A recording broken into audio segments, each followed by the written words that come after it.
The story kicks off in a gloomy spot with a pink-haired girl tied to a chair. She thinks it was all just a game, but now, completely drained of strength, she calls out Woo Hyan's name. Crying, the girl apologizes, having believed she'd be able to log out of that realistic game soon enough. At that moment, a hand reaches out toward her, and a desperate scream calls for Sue-ai. In another chair, we see the protagonist, Woo Hyan, who is also trapped and badly injured. He remembers his friend who, before passing on, asked him to survive at all costs.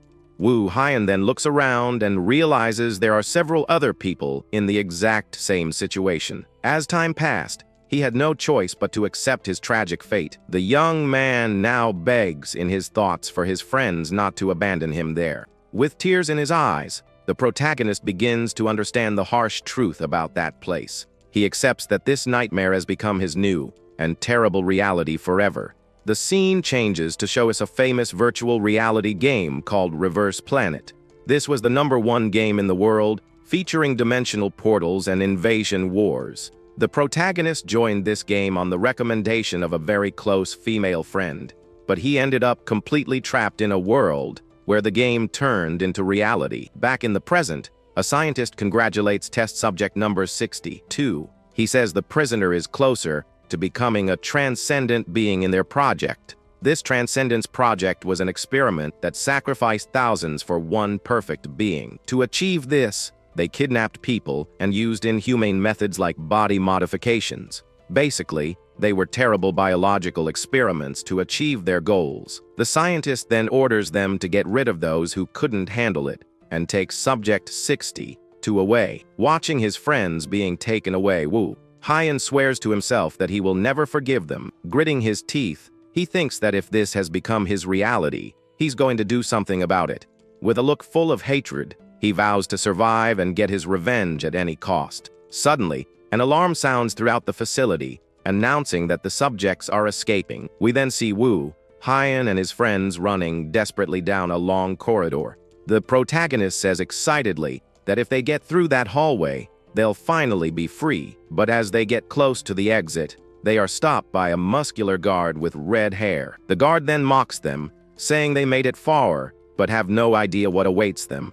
He continues the taunting, saying that hallway would actually be the grave for all of them. Woo Hyan and his companions prepare to face the enemy they call the Professor. One of his companions asks Woo Hyan to provide support while they take care of the enemy. The guard calls them fools and says he's going to end everyone at once without mercy. In an instant, the battle ends with the guard falling defeated to the ground with force. The enemy right is in pain, while his special glasses shatter from the impact. Despite the victory, all of Woo Hyan's companions were also defeated and are lying on the ground. With tears in his eyes, the protagonist realizes that this terrible situation has happened again. His mind fills with despair as he relives these traumatic moments one more time. Suddenly, several dark and strange creatures appear around his fallen friends. These monsters with macabre smiles seem ready to attack and finish everyone off right there. After escaping, a lot of time passed, and to avenge those he loved, he fought without stopping. His journey of vengeance led him to face countless enemies along the way. He narrates that to avenge his friends, he took out everyone who crossed his path. We then see the protagonist, now stronger, taking down several guards with ease. Woo Hyan shows no mercy and finishes his opponents in a brutal and quick manner. But despite all his strength and victories, he seemed exhausted by it all. His revenge felt like an endless cycle because the shadowy creatures always returned. Desperate, he wonders how much longer he would have to live in that horrible way, until one day, a holographic screen appears in front of him with new information. The protagonist's eyes widen in complete surprise at what he was reading. The screen showed a mission to eliminate the project director in exchange for returning home. The scene shifts to a destroyed office, with several bodies on the floor and a man begging. The project director is on his knees asking why they are doing this to him. The man screams desperately, not understanding why they were attacking when they had everything. At that moment, one of Woo Hyan's companions grabs him by the collar with a lot of rage. Kim Young-joon, subject 81, mocks the director's question. The director then tells him to shut up, saying he wasn't talking to him. At this, Kim Young-jun turns around and calls for Mr. Baek-woo Hyun, who was right behind him. The protagonist is revealed as Subject 62, the Superhuman Baek-woo Hyun. The director stares at him and calls him the perfect success of the project, true transcendence. The desperate director says he is on another level and offers anything, but Woo Hyun refuses the proposal. The man calls him a fool and screams, asking if he thinks ending his life will solve everything. He reveals that the corporate alliance known as the League of Companies never lets their enemies live, and threatens that not only him, but his family and friends would also all be eliminated by the organization. In that instant, the protagonist advances with speed and finishes the director without any hesitation. We then see Kim Young-jun, who seems to have participated in taking out the project director. He complains to Woo Hyun that they still had questions to ask, but the protagonist doesn't even care about that. A screen appears in front of him stating, "Mission complete," and the option to return to his original world. With eyes shining with hope, the protagonist thinks he can finally leave that hell. Just as he is about to press the button to leave, a mysterious voice calls out to him suddenly. The voice asks if he has forgotten them and all the others who are left behind. The souls of his companions surround him, begging him to continue his revenge for them. But Woo Hyun says he is tired and wonders if he hasn't already done enough for all of them. Thinking this is his only chance, his friend Kim Young-jun grabs him tightly by the arm. The protagonist then says he is going back to his world, leaving his companion totally confused. With a smile, Woo Hyun apologizes and presses the button to finally return to his home. Suddenly, the young man wakes up startled in a bed he hasn't seen in a long time. He sits up and looks around, realizing that this place is actually his old room. Woo Hyun then grabs his phone to check exactly how much time has passed since he was taken. To his surprise, he sees that it is the same day he was pulled into that game. He wonders if time hasn't passed, and looking in the mirror, notices his scars are gone. But the memories and sensations he lived in that place are too vivid to be a dream. The young man clearly remembers all the battles he fought and all the suffering he went through. The images of his companions being defeated return to his mind with great force and clarity. He also recalls the cry for help from his female friend, who didn't want to go out like that, and mainly the threat from the director, who promised to end everyone he loved, one by one. That's why he is certain that the 10 years he spent there were real and not a nightmare. Suddenly, his phone starts ringing, and the name of someone called Jung Na Yin appears on the screen. The protagonist finds the name familiar, but can't remember who it is at the moment. Upon answering, the girl screams asking why he didn't call, and if he forgot their plans. Woo Hyun gets confused by the word, plans, and the girl says they agreed to meet at night. Before he could answer, she hangs up the phone, leaving the young man even more confused. After thinking a little, he finally remembers that voice and who it belonged to. It was his closest classmate and the person who recommended the game for him to join. He wonders if she knew something and did it on purpose, but decides to meet her first. At the restaurant, the girl greets him, waving from afar with a smile on her face. She calls him by name and says it's been a long time since they saw each other like that. The girl asks if he wants to drink since it's the first time they've seen each other since the semester ended, but he refuses because, in his current state, he doesn't know what he might do if he got drunk. The girl finds it odd but accepts, and then the two start preparing the food at the table. His friend then asks if he has played Reverse Planet since he promised to do the tutorial. He replies that he created the character, watched the intro, and was pulled into the game. She complains that it's the same as not having played at all, and the protagonist gets annoyed with the comment. With anger, he clenches his fist, thinking he spent 10 years in that hell because of her. The girl says she was anxious because he promised to appear on her stream since he was a famous ranker. The protagonist then remembers she wanted to be a streamer, and that's why she insisted so much on them playing together. Despite the strange conversation, he thinks at least this makes return feel a bit more real. Back in his room, the young man starts using the computer to research something important. He looks for the game developers and discovers the company headquarters is in Silicon Valley. But he gives up on the idea because he knows if he tells the truth about the game, he'll be treated like a nut job. Besides, if the developers are involved, Investigating would be very dangerous for him. Tired of everything, he wonders why he is doing this, since he managed to escape that hell. The protagonist then decides that enough is enough, and it's better forget that horrible place forever. Some time passes, and we see one of his friends approaching to talk to the protagonist. From that day on, the young man tried to lead a normal life and move on with his friends. He starts attending school again and spends time with his classmates like in the old days. During one of the classes, he looks at his studies and tries to remember what his subject was about. But even trying, he can't forget the past and wonders if he really returned home. Suddenly, the protagonist feels a strange presence and turns his head quickly to look around. However, there was nothing strange there besides other students in the silent library, but things started to go wrong, and the voices in his head demanded revenge against his enemies. He gets startled and his chair drags on the floor, making a noise that catches everyone's attention. His classmates look at him confused and wonder why he is acting so strangely. The protagonist then leaves the room and tries to calm down in the hallway, but the hallucinations chase him. The voices call him by name, and the shadowy hands of the creatures haunt him without stopping for a second.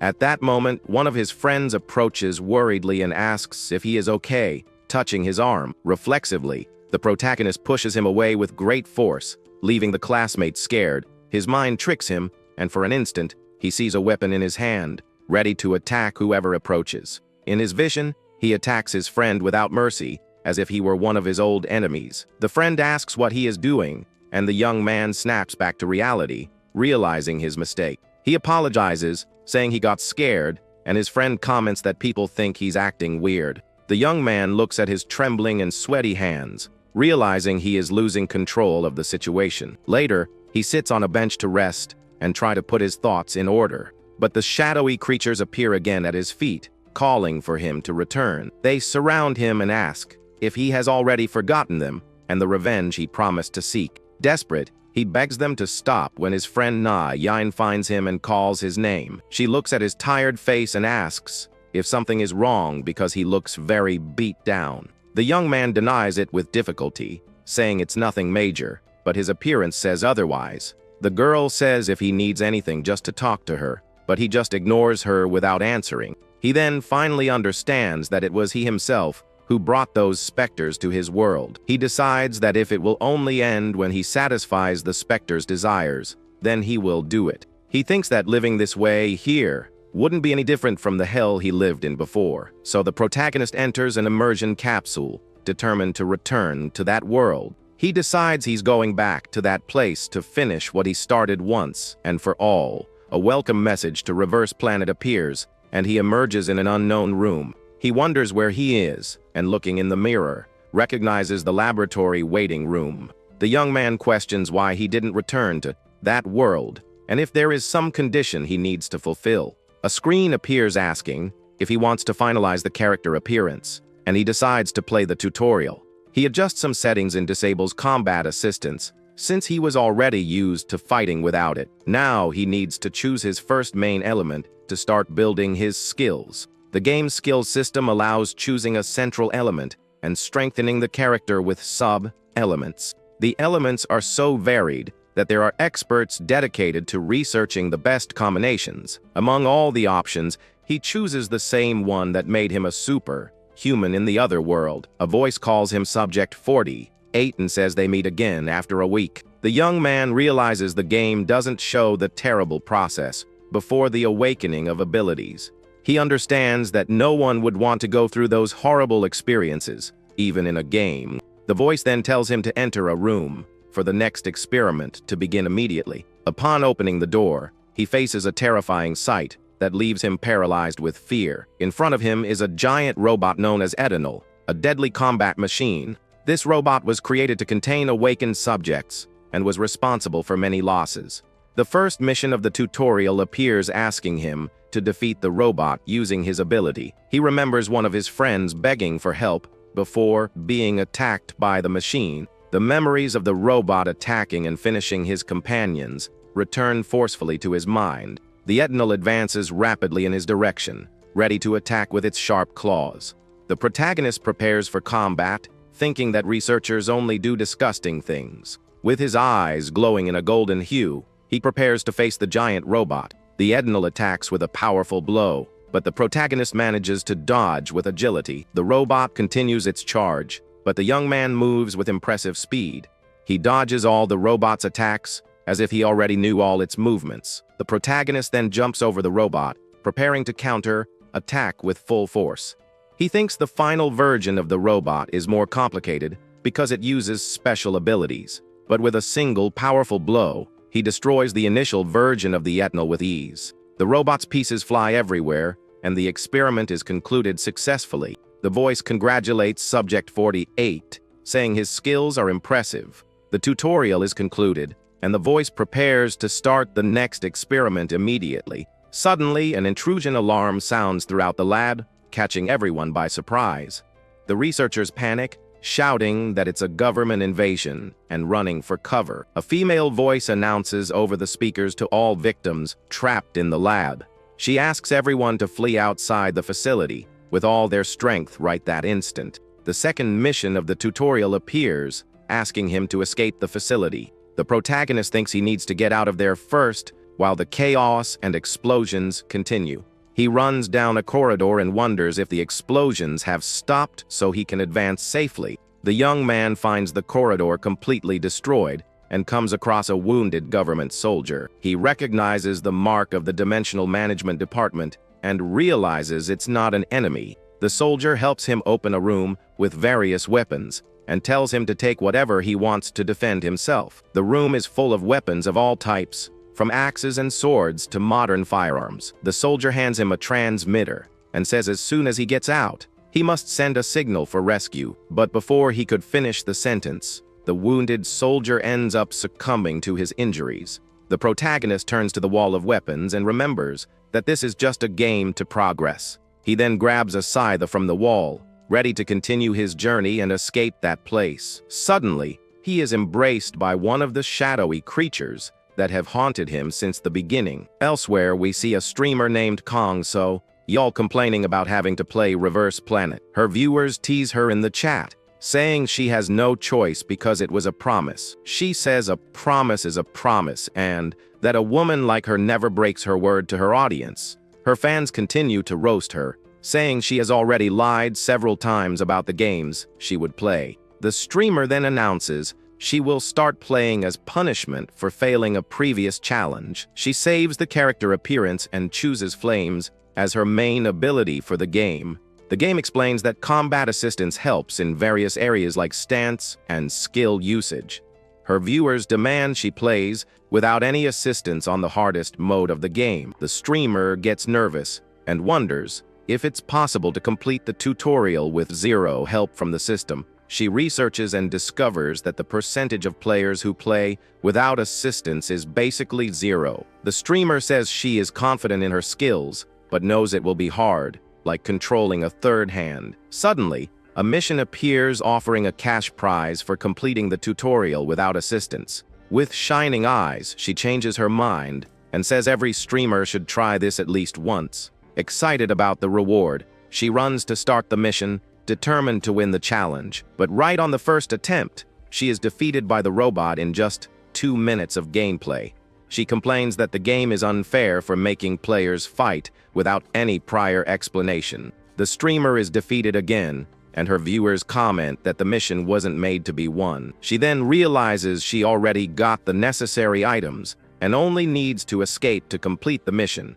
The second mission starts, and the game begins an automatic search for a group of 4 people. The streamer wonders if completing the mission with a group still counts, and her fans tease her in the chat. The game fails to find a group, and she is surprised because the game is very popular and has many players. She tries an expanded search, and her viewers explain that the game only connects her with players without assistance. The streamer panics, thinking of canceling the mission, but the game finds a group successfully. She despairs because now she is stuck in an almost impossible mission with other unknown players. Upon entering the mission, she faces a shocking scene that leaves her speechless and completely scared. Her viewers are also shocked and wonder what is happening in that match. She notices the robots weren't destroyed with firearms, which makes the scene even more bizarre. With shining eyes, she realizes she found an amazing player and that the mission will be easy. Amid the debris,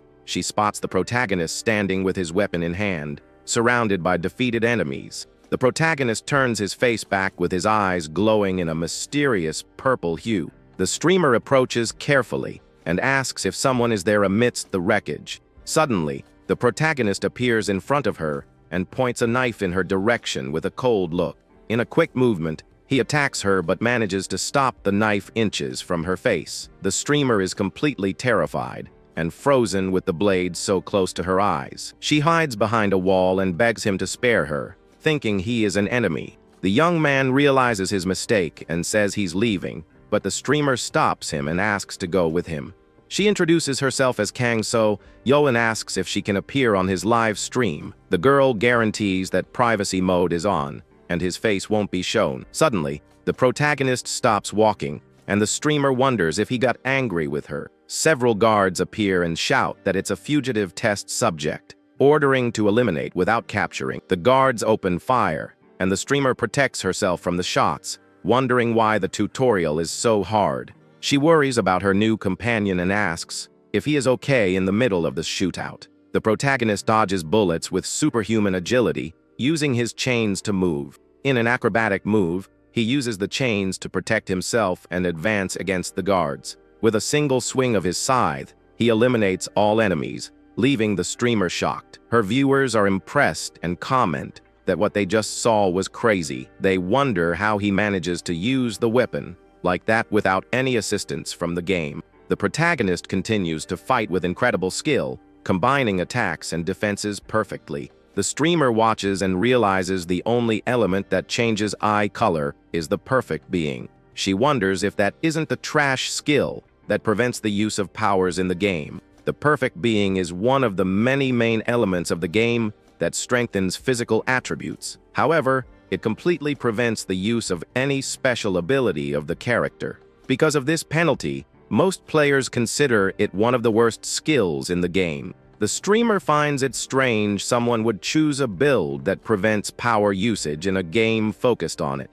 Her viewers comment that for a match without assistance, strengthening the physical might be an advantage. But even so, she wonders how he manages to move like that being only level 1. The protagonist continues to fight with impressive ferocity, eliminating guards with ease. He uses his chains and scythe efficiently and brutally, giving his enemies no chance. He leaves a trail of destruction wherever he goes, showing his experience and skill in combat.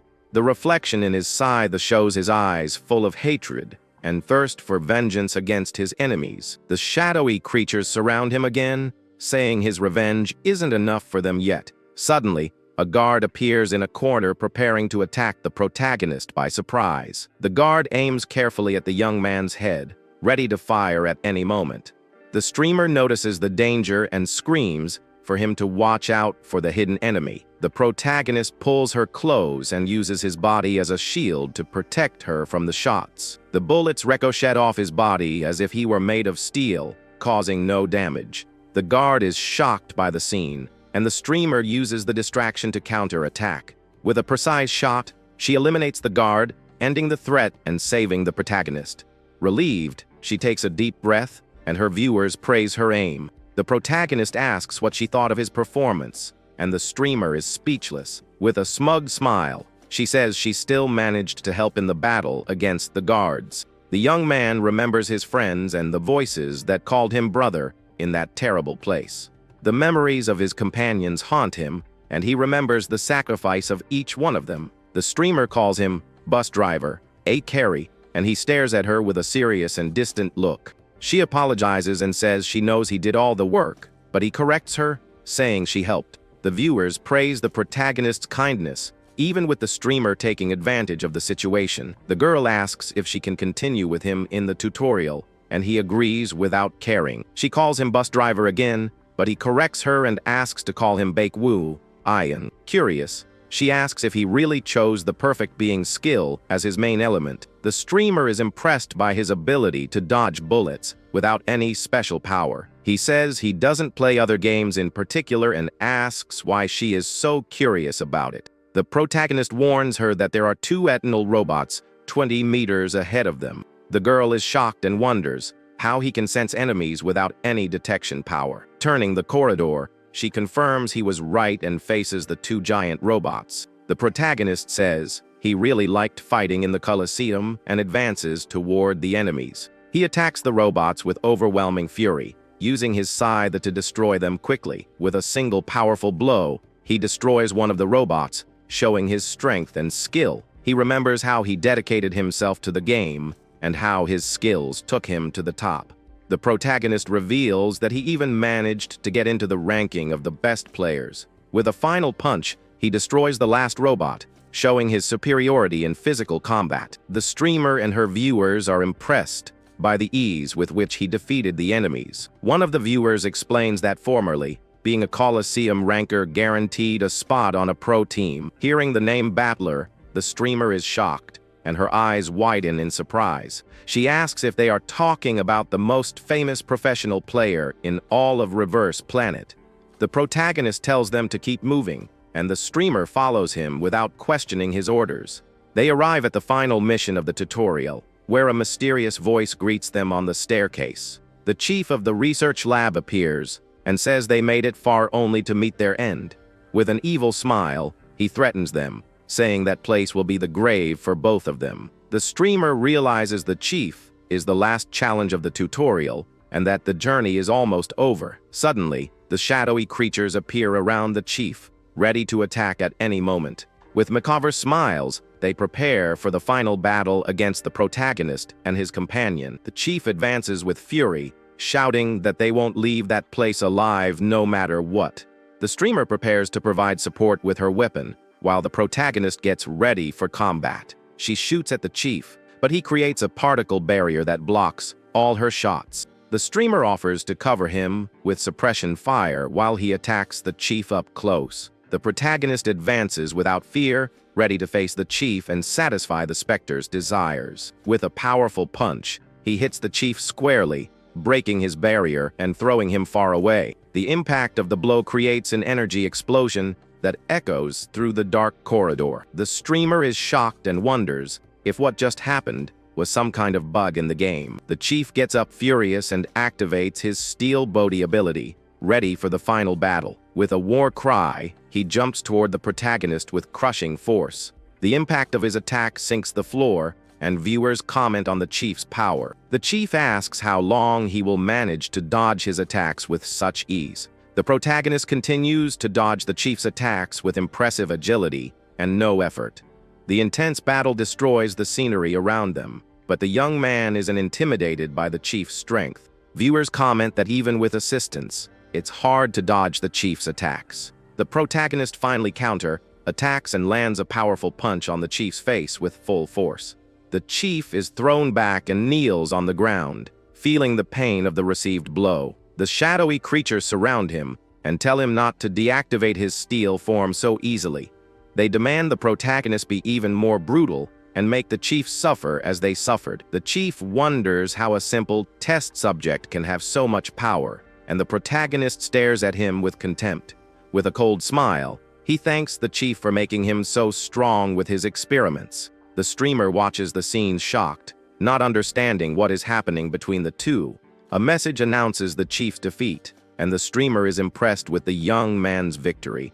With the chief defeated, she says only leaving is left to complete the tutorial mission. The girl calls him to leave, and he follows her, leaving the chief's body behind. The protagonist is consumed by the shadowy creatures, but continues walking toward the exit. They finally reach the exit, and the streamer celebrates her freedom after the long battle. A message announces the completion of the mission, the level increase, and a skill point gained. He refuses her offer, saying he's going to stop playing for today, and says goodbye to the girl.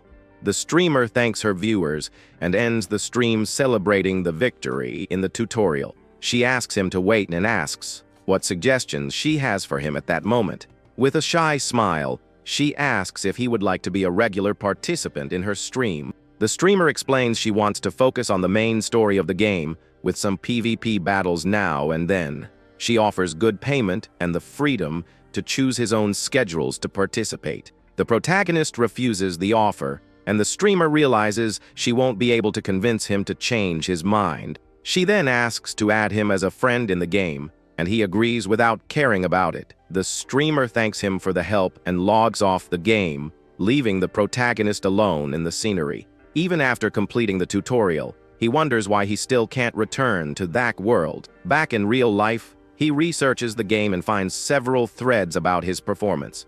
He had no idea of the impact his gameplay would have on the community and online discussions. Meanwhile, the streamer receives an anonymous donation with a question about his return to the real world. At the Korean branch of the game developer company, an unprecedented crisis was happening. Employees were in a panic because something never seen before was happening because of a single player. One of the employees watches the recording of the battle and still can't believe what he sees. Online communities are convinced it's a hack and demand an explanation from the company. The team chief asks if they are sure it's not a hack, and one of the employees responds. He guarantees they checked everything from character creation and found nothing wrong. There was no record of external modification, which made the situation even more mysterious. They have seen cheaters who walk through walls and use all kinds of dirty tricks in the game. Even players who turn invisible and steal items from others are common to them, but they have never seen movement like the protagonists, which defies game logic. A hack wouldn't be able to explain that level of control and skill in combat. Even so, they consider the small chance of it being a hack they haven't discovered yet. Anyway, they decide to do a full verification to be sure of what is happening. In a cafeteria, the protagonist talks with his friend Yun about the repercussions of his gameplay. He asks if the internet community is really turned upside down because of him. The friend confirms it's chaos and that even a no-assist challenge has sprung up among players. Everyone is failing the challenge, and now the majority believes he used some kind of hack. She says she was shocked watching the video and asks how he knew it was her on the stream. The friend explains he said her name and that she has seen him fight before and knows his skills. He understands that was why she received that message, and the friend gets confused by the question.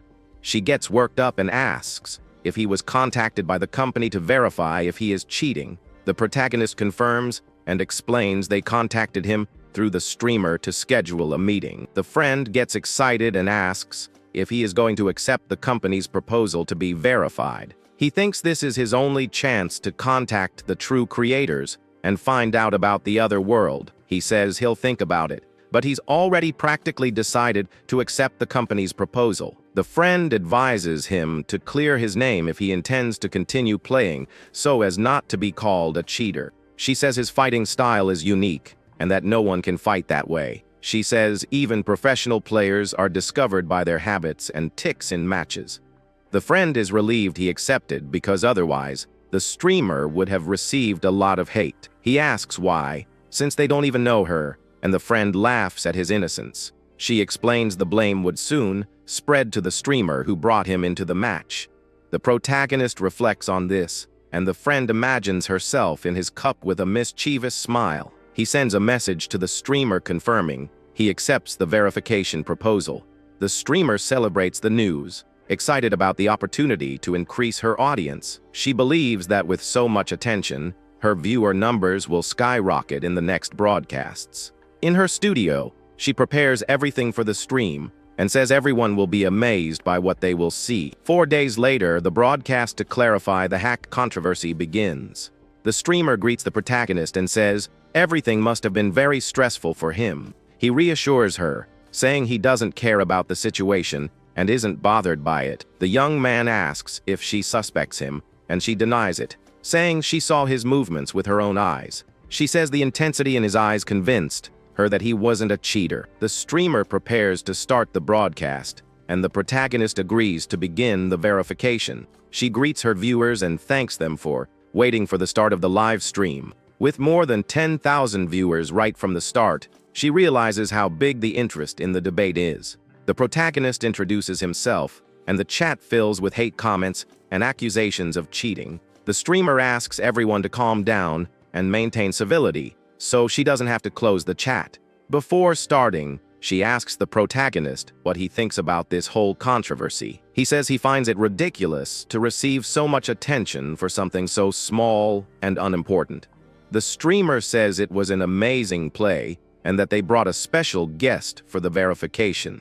A man appears, and the streamer greets him excitedly about his arrival for the event. He introduces himself as Park Jum-hyun, the leader of the company's operations team. The protagonist thinks that being a team leader, he must know a lot and that he needs to ask some things. The streamer and the protagonist introduce themselves to the team leader, who greets them formally. The team leader observes the protagonist and thinks he doesn't seem to have anything unusual at first glance. He invites them to the testing area where the verification will be performed to clear up the controversy. The team leader explains they are in a private training room to practice skills. He says they will verify him by watching him fight several times and looking for external programs. The team leader asks if he agrees to the conditions, and the protagonist accepts without hesitating. With everything ready, he prepares to start the verification and prove his innocence to everyone. A training robot appears in the room,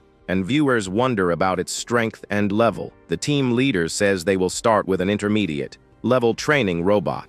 The shadowy creatures appear again and ask the protagonist to avenge them with his strength. The team leader explains the robot's movement patterns to the protagonist before the battle. Suddenly, he realizes the protagonist has disappeared and is shocked by the scene. The protagonist moved so fast, he seemed to vanish into thin air, leaving the team leader confused. The team leader doesn't understand what happened and wonders what he was talking about. He looks at his tablet and only repeats the protagonist's words. He repeats the protagonist's words without understanding what they mean in that context. Only the word eliminate echoes in his mind while he tries to process the situation. The protagonist destroys the robot with his bare hands, leaving everyone shocked by his strength. The system detects no external program intervention, confirming his innocence. The team leader realizes there is no way that could be a hack and is impressed with the young man.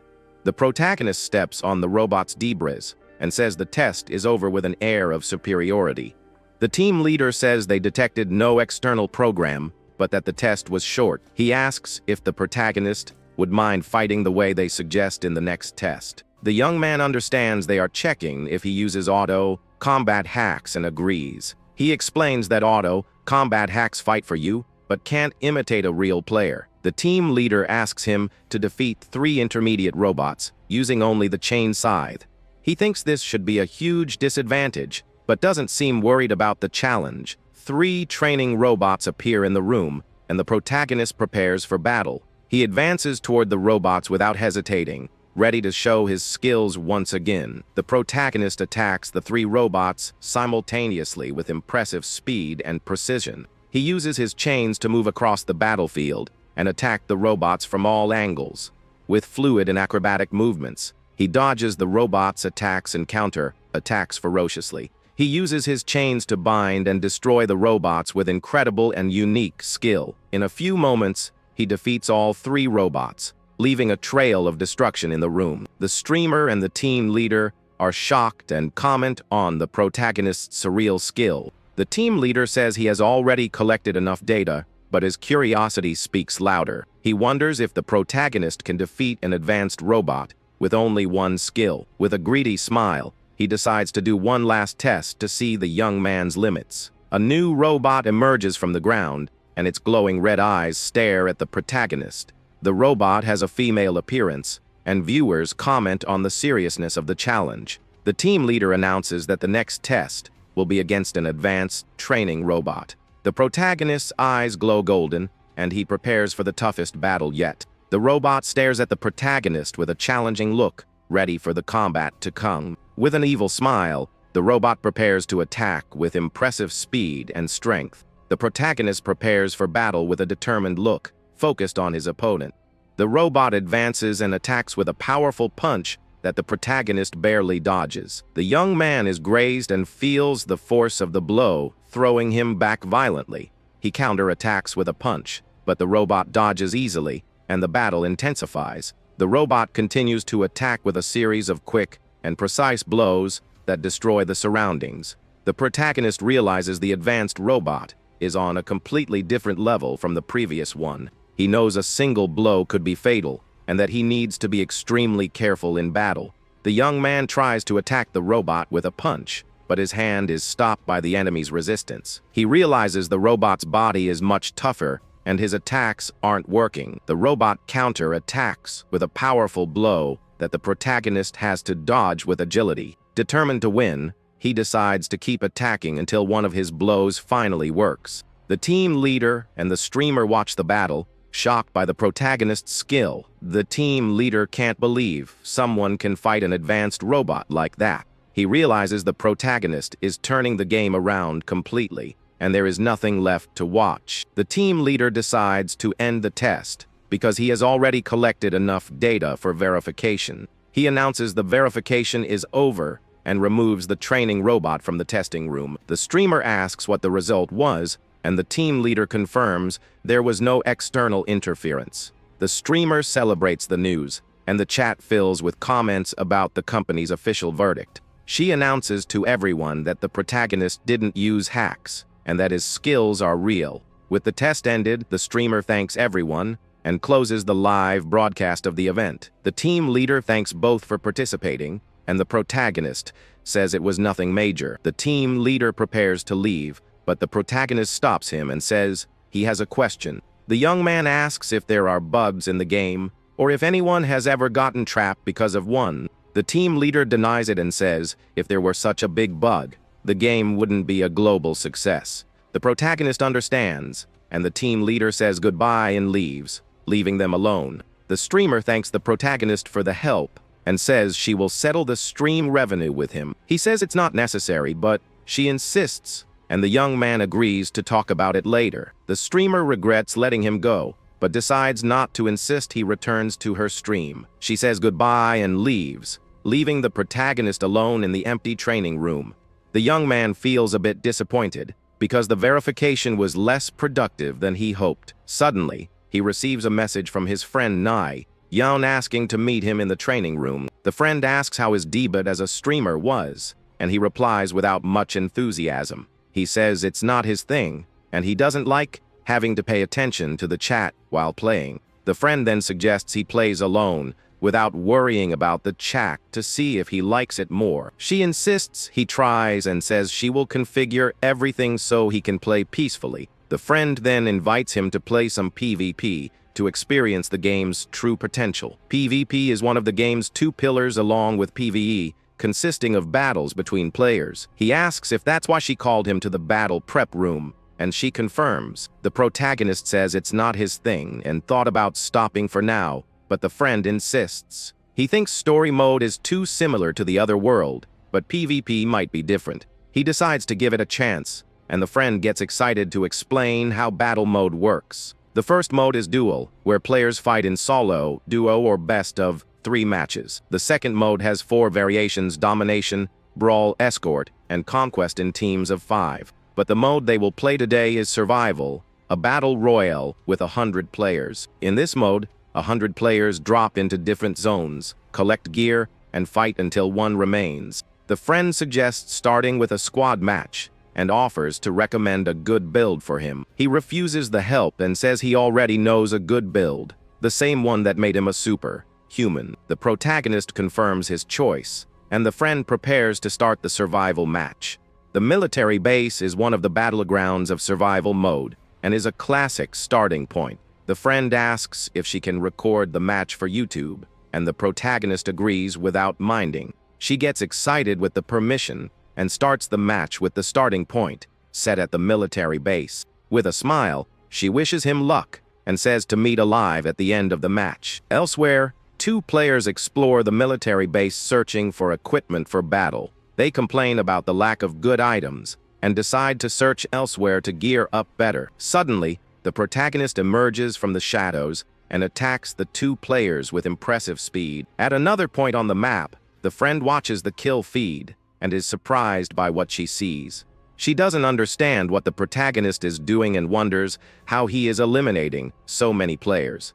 In a quick and brutal confrontation, the protagonist eliminates another player with a single blow. He looks around and realizes There are no more players nearby to face at that moment. The young man remembers the confrontation with 4 players and how he defeated them with ease. He remembers how every blow was precise and deadly, giving his opponents no chance. With the area clear, he prepares to continue his hunt and find new enemies to fight. Suddenly, he receives a voice message from his friend Nai, Yeon, desperately asking for help. He opens the map and sees she is a block away, a considerable distance from where he is. He asks which floor she is on, and she replies she is on the terrace of the 3rd floor. The protagonist confirms and runs toward her to help her escape the enemies.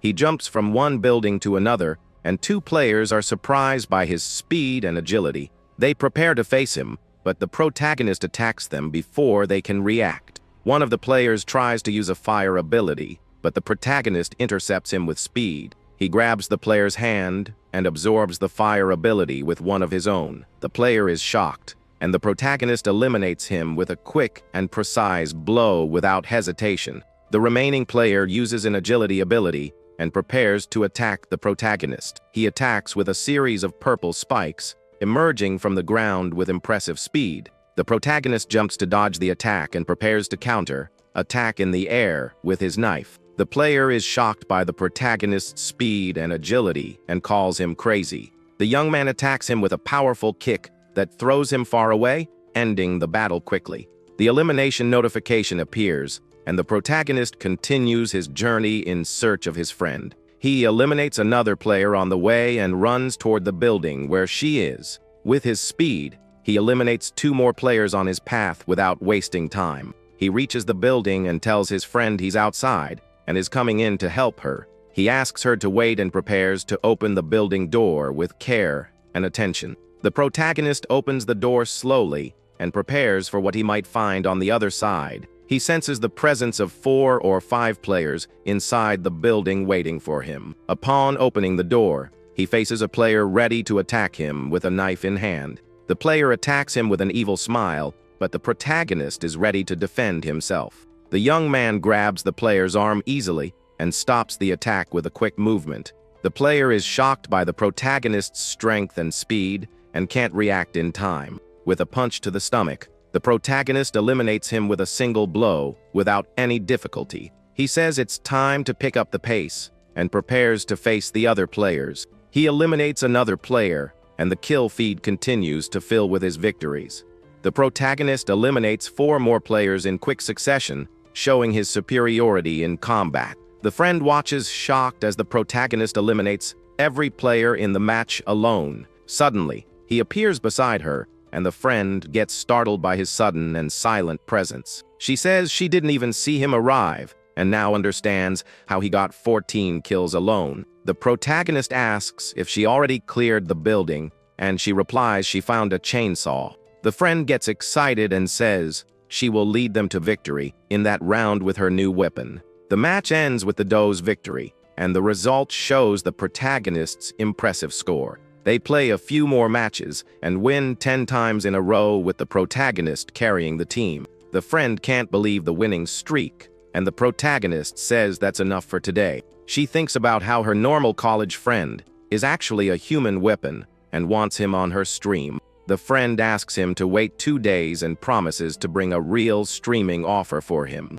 She insists he hears the proposal and says goodbye, excited about the possibility of having him on her channel. The protagonist is left alone and reflects on his experience in PvP mode without finding any clues. He feels frustrated because he hoped to find some information about the other world in the game. In her room, the streamer hums happily while browsing the game community on her phone. She sees several threads about the verification and the protagonist's incredible performance in the game. The streamer laughs excitedly at the repercussions and attention her broadcast received from the community. She sees her stream reached over 100,000 viewers and wonders if it will happen again. The girl thinks about how great it would be, continues streaming with the protagonist, and regrets not insisting. The protagonist refuses the offer politely, but the streamer remembers his direct answer. He says he isn't interested in streaming and doesn't want to participate in her broadcasts.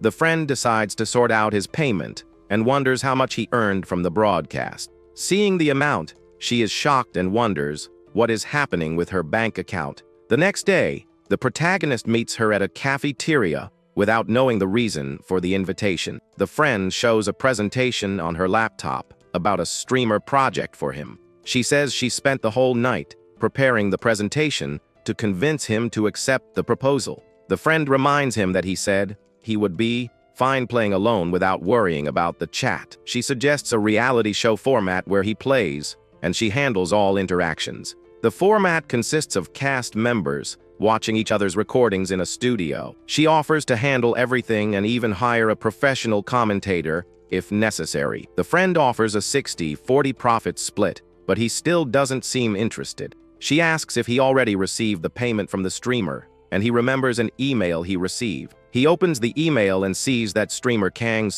Y'all sent his first payment for participation. The email informs he received 6 million won and asks for his bank details for the deposit. The friend is shocked by the amount, and the protagonist notices a strange message in the email. The messages are from an anonymous viewer who seems to know about his return from the other world. He realizes the anonymous viewer's name is a reference to his test subject number in the lab. The protagonist stands up shocked and wonders who discovered he returned from that place. He asks if she can find out who the supporter was, but she says it's almost impossible. The friend explains privacy laws and platform rules prevent tracking. After discovering the truth, the protagonist decides to accept the proposal and continue streaming. The friend celebrates the protagonist's decision and says there is no turning back now. An ad informs about the protagonist's solo broadcast with the participation of 2 guests. On a Friday night in prime time, the city is bustling and full of expectations. Players gather in front of their computers,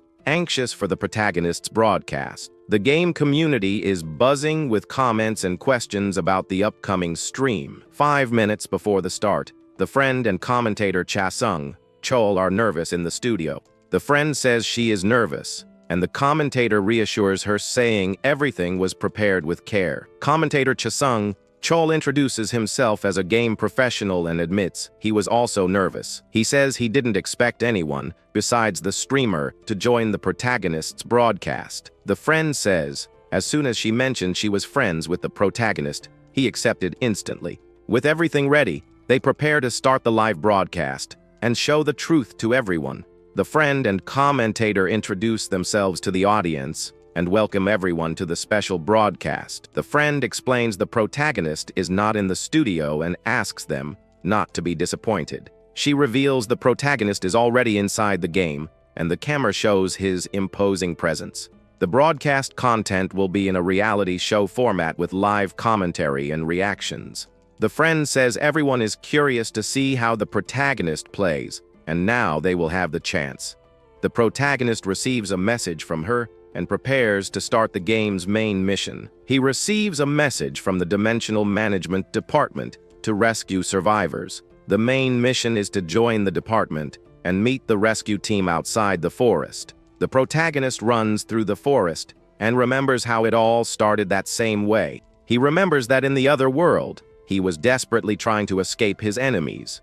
But this time he is determined to face all his enemies and not run from battle. The protagonist advances toward the guards, ready to face them with all his strength. The guards notice him and prepare for combat, with their weapons drawn and ready to attack. The young man says they will all pay for what they did and prepares for the coming battle. The guards surround him from all sides with their swords and firearms pointed at him. With a cold look, he prepares to face the horde of enemies surrounding him from all sides. The shadowy creatures surround him and scream for him to eliminate all his enemies without mercy. The guards open fire, but the protagonist dodges the bullets with superhuman agility. He uses his chains to defend himself and attack the guards with impressive skill. One of the guards shoots a shotgun, but the protagonist dodges and disarms him with a quick movement. The weapon fires into the ground, and the explosion throws the guard away, leaving him vulnerable to attack. The guards surround him and call him a fool for facing them alone.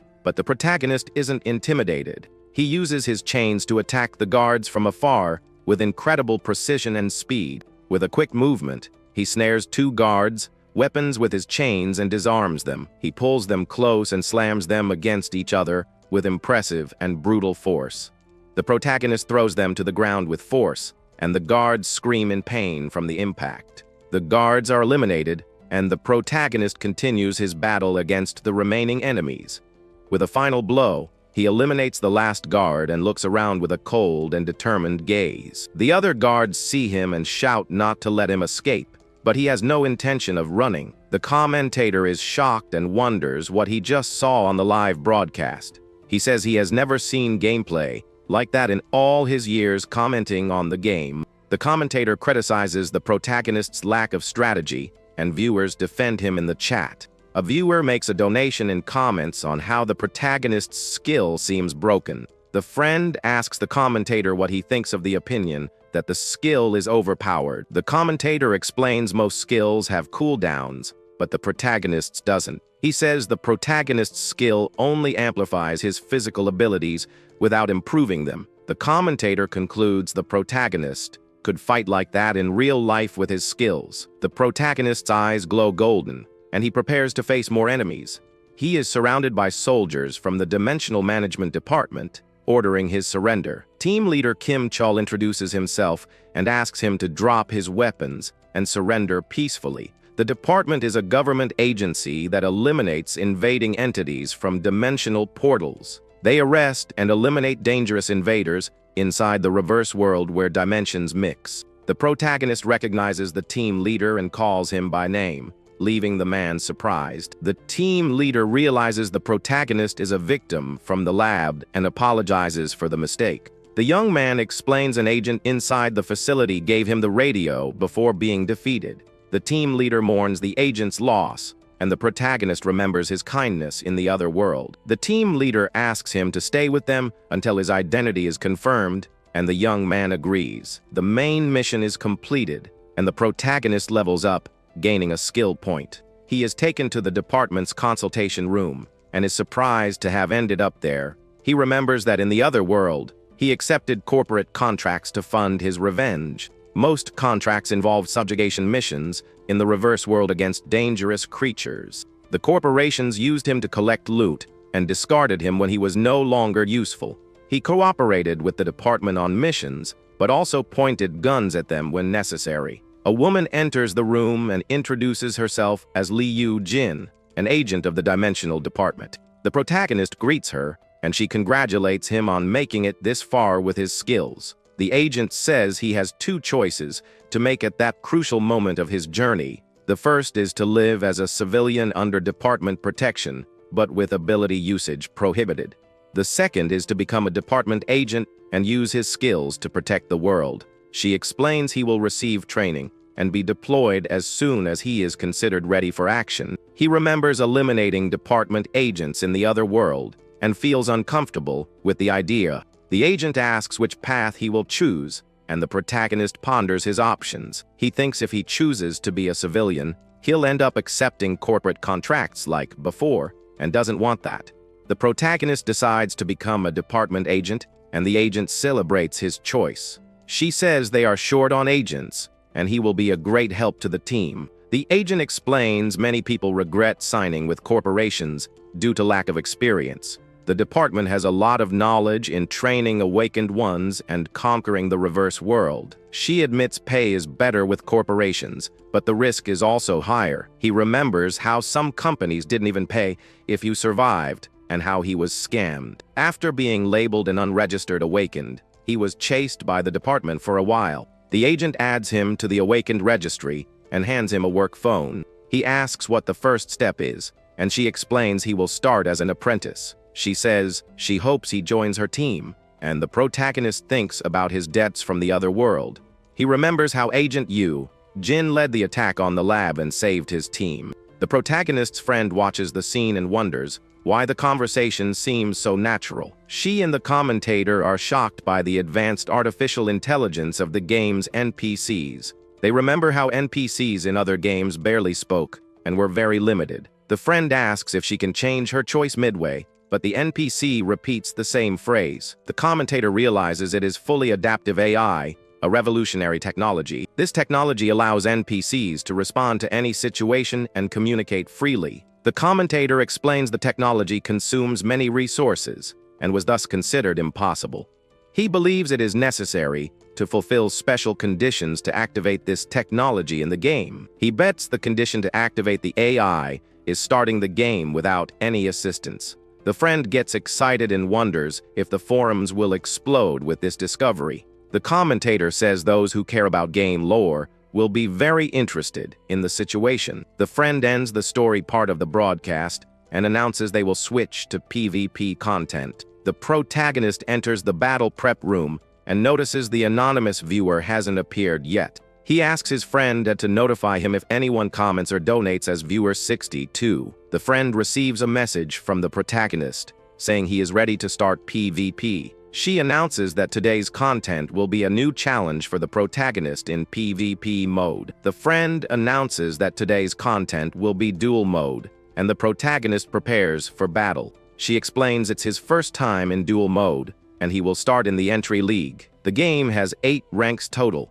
and to reach bronze, one must win 10 games in the entry league. The commentator says pros average 30 minutes, and regular players 2 hours. A mission appears challenging the protagonist to reach bronze rank in just 30 minutes. The friend sends a message challenging him to win his first 10 games in 30 minutes. The commentator says the situation is getting intense, and everyone is anxious to see the result. The first match is found, and the battle begins in a residential district of the city. The commentator is surprised to see the protagonist using a completely new weapon. He appears with 2 short swords instead of his usual chain scythe and stares at his opponent. The opponent believes it will be an easy win if he can get close to the protagonist. The countdown begins, and viewers wonder if the opponent underestimated the protagonist. The first round starts, and the opponent launches an ice blast toward the protagonist. The player is shocked to see his attack had no effect on the protagonist. The protagonist moves with incredible speed and attacks the opponent up close with his swords. He defeats him with a series of quick and precise blows, winning the first round easily. The opponent surrenders, and the protagonist wins the match without any difficulty. In the second game, he faces an opponent using a shadow spear to attack from afar. The protagonist dodges the attack easily and counter-attacks with his own abilities. The opponent is shocked to see his shadow spear destroyed by protagonist's attack. He wins the second match easily, and his win history continues to grow rapidly. In the third game, he faces an opponent using martial arts to fight up close. The opponent attacks furiously, but the protagonist defeats him with a single precise and deadly blow. The fourth game starts, and the protagonist continues to dominate his opponents without any difficulty. He wins 10 games in just 20 minutes, breaking the professional player's record. With his victories, he climbs to bronze rank and prepares for the next challenges of the game. The friend and commentator are shocked by the speed at which he completed the challenge. The commentator says the speed is impressive, but his match logs are even more so. He explains player performance varies, but the protagonist's is always impeccable. No matter the opponent, the protagonist always plays flawlessly and dominates the match. The commentator says he is anxious to see him in ranked games, but is also worried. The friend asks why, and he explains that being a live stream, he might be a target for snipers. The commentator hopes that doesn't happen, but the protagonist's first ranked match begins. He is paired with a player who was waiting for him and calls him an arrogant cheater. The protagonist draws his sword and prepares for battle without caring about the taunts. The friend says she advised him to ignore the taunts and focus only on the coming battle. The first round begins, and the opponent transforms into a lightning creature with a war cry. He attacks the protagonist with a blast of electrical energy illuminating the whole scene. The protagonist dodges the attack easily and prepares to counter-attack with his sword. The battle between the two players begins with an exchange of quick and powerful blows. The opponent attacks furiously, but the protagonist dodges all his blows with ease. The protagonist thinks the opponent was too confident and that he was just observing him. With a single swing of his sword, the protagonist defeats the opponent and wins the first round. The opponent is shocked and calls him a monster for defeating him so easily. The second round begins, and the opponent prepares to use a new strategy to win. He knows he will lose if he continues like this, and decides to use one of his strongest abilities. The second round begins, and the opponent wraps himself in an aura of red and yellow lightning. The protagonist senses something is different, and the opponent's aura is stronger and sharper. The opponent attacks with impressive speed and strength that destroy the surrounding scenery. The young man notices the opponent's movements are more efficient, like an eternal robot's. The opponent laughs and says he was holding back in the first round and will now fight seriously. The protagonist ignores the taunts and prepares for the most intense battle to come. He remembers his friend's words to crush anyone who called him a cheater. The protagonist prepares for battle with a determined look, focused on his opponent.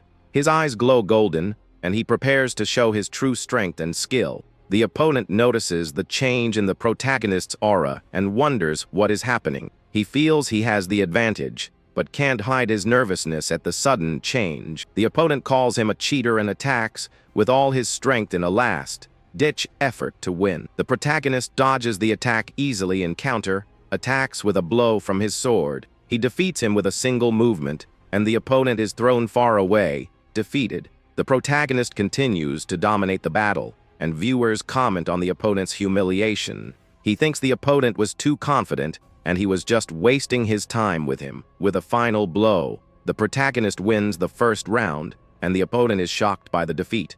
The second round begins, and the opponent prepares to use a new strategy to win the battle. He knows he will lose if he continues like this, and decides to use one of his strongest abilities. The second round begins, and the opponent wraps himself in an aura of red and yellow lightning. The protagonist senses something is different, and the opponent's aura is stronger and sharper. He realizes the opponent is deliberately not finishing him, and just toying with him. The commentator says the protagonist is following his friend's advice to the letter. The opponent wonders what the protagonist is, and the young man stares at him with a cold, distant look. The protagonist defeats him with a single blow, and the opponent turns into a stone tombstone. After this victory, he continues to win match after match in an unstoppable and dominant fashion. He reaches 30 wins in a row and climbs to gold rank, leaving everyone shocked. Viewers ask him to share his build, and the friend is unsure if she should ask. She asks if he minds revealing his build, and the protagonist agrees without hesitation. The friend announces the build reveal, and viewers get excited about the news. The friend and commentator end the broadcast, and thank everyone for watching for so long. The commentator praises the protagonist's performance, and the friend excitedly agrees with the result. She wonders if he will break the record for consecutive wins, and the commentator responds. He says the current record is 76 consecutive wins by the player battler. The friend says she is sure the protagonist will break the record easily. The commentator says Battler is famous for being super competitive and might already be eyeing him. The game community is buzzing with the broadcast repercussions and the build reveal. In a thread about the sniper who faced him, the player was permanently banned for using hacks. Viewers comment that the protagonist beats even cheaters and wonder if Battler could do it. Professional player Battler appears with a challenging smile and seems interested in the protagonist. A few days later, the second broadcast begins, and the protagonist is in a lush forest. He thinks the anonymous viewer didn't show up last stream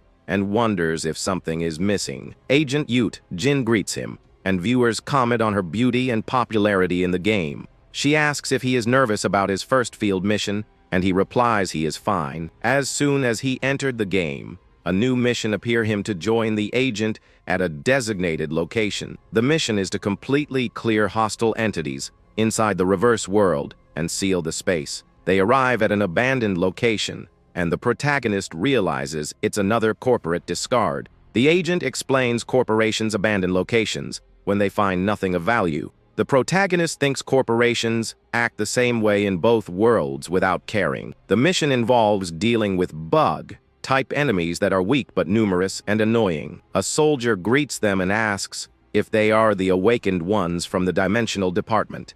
The agent confirms, and the soldier allows them to enter the site to begin the cleanup mission. They enter an abandoned factory, and the agent is impressed by the view of the portal. The protagonist looks at the portal and realizes the place looks familiar for some reason. He remembers seeing that place in the other world, but on a much larger scale. The agent asks if something is wrong, and a man approaches with a mocking smile. He calls himself Choi Hyong Chol, an awakened affiliated with a corporation, and taunts her. The protagonist wonders why he is there, and the man says he didn't expect to meet her. The agent accuses him of plotting something, and he pretends to be offended by the accusation. The man turns to the protagonist and invites him to join a corporation instead of the department. The agent reprimands him and asks him not to cross the line with his taunts and invitations.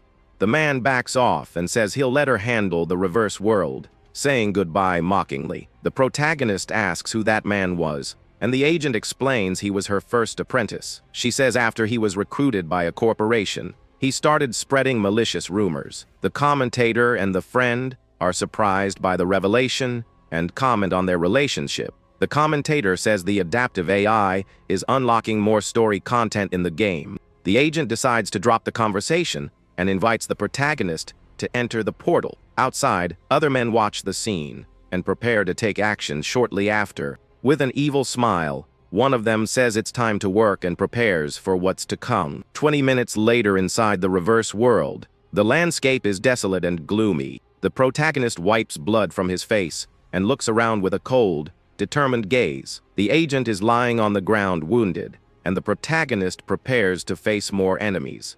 He remembers how it all happened that same way in the other world and prepares to fight. The battle continues, and the protagonist fights with impressive ferocity to protect the agent. On the ground, a red bullet lies amidst a pool of blood indicating a battle. The scene rewinds a bit in time and shows the protagonist and agent entering the dimensional portal. The agent explains that is the portal to the reverse world, and they need to cross it. The protagonist thinks it is the same as in the other world and prepares to enter the portal. They cross the portal and are transported to the reverse world, a dark and dangerous place. The young man notices something is wrong and feels a strange presence in the air around him. Suddenly, the portal closes, and the agent screams for him to watch out for what's coming. The agent pushes him away, and the portal explodes, separating the two in the process. The protagonist finds himself alone in a forest and wonders if he was separated from the agent. He thinks the tunnels might collapse from external impacts and prepares for the worst. Suddenly, he is surrounded by giant spiders and prepares to fight the creatures. With his knife in hand, he decides to clear the area and then look for Agent Yu Jin. Elsewhere, a man uses a lightning ability to attack a horde of creatures. He fights ferociously, but the creatures keep attacking non-stop from all sides. Agent Yu Jin fights the creatures and realizes they don't stop coming no matter how many she defeats. She realizes the forest is much larger than it should be for a small-scale world. The agent senses something is definitely wrong and prepares for what's coming. She hopes the protagonist is safe and worries about his safety amidst the chaos. Suddenly, the man who provoked them earlier appears and attacks the agent with a fire ability. The agent is caught by surprise and is hit by his attack. The agent dodges the man's attack and prepares to counter-attack with her own abilities. She recognizes Choi Hyung Chol and asks why he is there at that moment of her mission. He says he is on a secret mission and is just following orders from his superiors. The agent realizes her wound is deep and she needs to get out of there as fast as possible. She concentrates and prepares to use her abilities to escape and survive the attack. The agent summons a guardian stone to protect herself from the man's fire attack. The stone blocks the attack, but is destroyed by the force of the explosion, throwing the guard back. The agent uses the distraction to finish the guard with a precise and powerful kick. Choi Hyung Chol gets annoyed by his subordinate's defeat and advances toward the agent. She prepares for battle and concentrates her energy to use one of her abilities. The agent attacks the guards with an energy beam that throws them far away with force. She uses the attack to create an opening and escape the battle while they are distracted. The men shout not to let her escape and chase her through the forest with their weapons drawn. They lose sight of her, and one of them blames the other for letting her escape so easily. The agent hides in a tunnel and thinks she would be in trouble if not for that hiding spot. She wonders what secret mission the corporations are plotting in that place. Elsewhere, the protagonist eliminates various creatures with impressive ease and precision. He senses Agent Yu Jin's presence and realizes she is nearby somewhere. The young man finds footprints on the ground and confirms the agent was there a short while ago. With this, he follows the footprints and prepares for what he might find next. The protagonist realizes something happened and prepares for what's to come in the forest. He hears Agent Yu Jin's voice in the distance and runs toward her to help in the battle. A blue beam of light cuts the sky, and the protagonist follows the signal to find the agent. He finds the agent being attacked by a giant centipede, and viewers comment on the danger. The protagonist moves with incredible speed and attacks the centipede with his knife to save the agent. He cuts the creature into pieces with a single blow and eliminates it with impressive precision. The protagonist saves the agent from the centipede's attack and holds her carefully in his arms. He asks if she is okay, and the agent recognizes him even though she is wounded and weak. The young man realizes her wound is deep and wasn't caused by insects like those. He concludes the wound was caused by an ability, and that only an awakened one could have done it. The protagonist asks if it was Choi Hyun Chol who attacked her, and she confirms with difficulty. He realizes the man followed them right after the portal anomaly and prepares for the confrontation. In the studio, the friend and commentator discuss Choi Hyun Chol's ambush. The friend wonders if the adaptive AI is influencing the events of the game's story. The commentator says it's just a guess, and they need to keep watching to find out. The agent says she barely got away from them, and they could attack at any moment. She asks the protagonist to escape first, but he refuses to leave her behind. The agent insists, saying Choi Hyun Chol is a veteran and he can't face him alone. The protagonist reassures her and says he has a plan to defeat the enemy and escape there. Elsewhere, Choi Hyun Chol's men search for the agent and wonder where she hid. Choi Hyun Chol says with her wounds she couldn't have gone far and decides to search for her. He goes down the valley and is surprised by the protagonist attacking him with a fire aura. Choi Hyun Chol is startled by the young man's presence, and the protagonist pretends to be lost and confused. The man recognizes him as the agent's rookie and is surprised he is alive and well. The protagonist pretends not to know anything and asks what happened to Agent Yu Jin. Choi Hyun Chol reassures him, saying she is fine and he will see her soon. With an evil smile, he tells the boy to take a nap and he will find the agent. The protagonist dodges the attack and attacks with a quick, precise blow to his neck. Choi Hyun Chol is caught by surprise, and the young man immobilizes him with a fatal arm lock. The man calls him an idiot, but the protagonist finishes him with a quick and silent blow. His subordinates are shocked by the scene and wonder what happened to their leader. One of the men worries about Choi Hyun Chol and runs to help him, but it is too late. The other man chases the protagonist through the forest, determined to avenge his fallen leader. The young man hides in the shadows, and the man wonders where he went in the middle of the forest. The man searches for him carefully, but the protagonist surprises him from behind with a quick attack. The man is startled by the sudden presence, and the protagonist attacks without giving a chance to react. With a blow to the neck, the protagonist knocks him out and leaves him unconscious on the ground. The other man finds Choi Hyun Chol wounded and tries to stop the bleeding to save him. Suddenly, the protagonist appears and attacks the man with a fatal blow to his chest. The man calls him crazy, and the protagonist stares at him with a cold look. The protagonist stares at the man with a cold and determined look, ready for battle. The man asks where his companion is, and the protagonist remains silent and stares at him. The man remembers the protagonist and recognizes him as the one who attacked him earlier. He attacks the protagonist with a series of rock spikes emerging from the ground with force. The young man dodges the attack easily and prepares to attack with his sword. The man doesn't give up and launches a wave of earth toward the protagonist with all his strength. The protagonist cuts the earth wave in half with his sword and advances toward the man. He uses the tree for support to jump and attack the man from above with a powerful blow. The man is shocked by the protagonist's strength and skill and calls him a monster. The protagonist hides behind a tree and prepares for the man's next attack. He uses the tree as a shield and attacks the man with a sword blow with full force.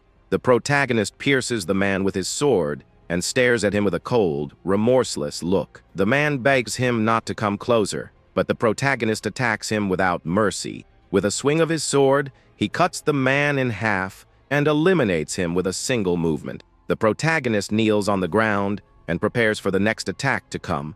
He stands up and faces his next opponent with a determined look, focused on the battle. The protagonist prepares for battle with a cold and determined look, ready for whatever comes. He stares at his opponent with a challenging look and prepares for the final battle. The protagonist prepares for battle with a cold and determined look, ready for whatever comes. With that, he advances, and with a few strikes, he moves past him. The man is shocked by the defeat and can't believe what just happened. The protagonist breathes a sigh of relief, and viewers comment on the impressive victory. The friend and commentator are shocked by the protagonist's skill in a 3-against-1 fight. He thinks even with the ambushes, the difficulty still doesn't compare to the other world. The young man decides to check the surroundings and finds the bodies of the men who attacked him. He finds Choi Hyong, Chol's cell phone, and reads a message about the capture mission. The protagonist decides to leave the investigation to the department and focuses on the items he found. He finds a sharp dagger that returns to his hand and other items with special effects. A Victor's bracelet that increases power and decreases skill cooldown time, and a recluse's necklace that allows the use of shadow storage to keep equipment.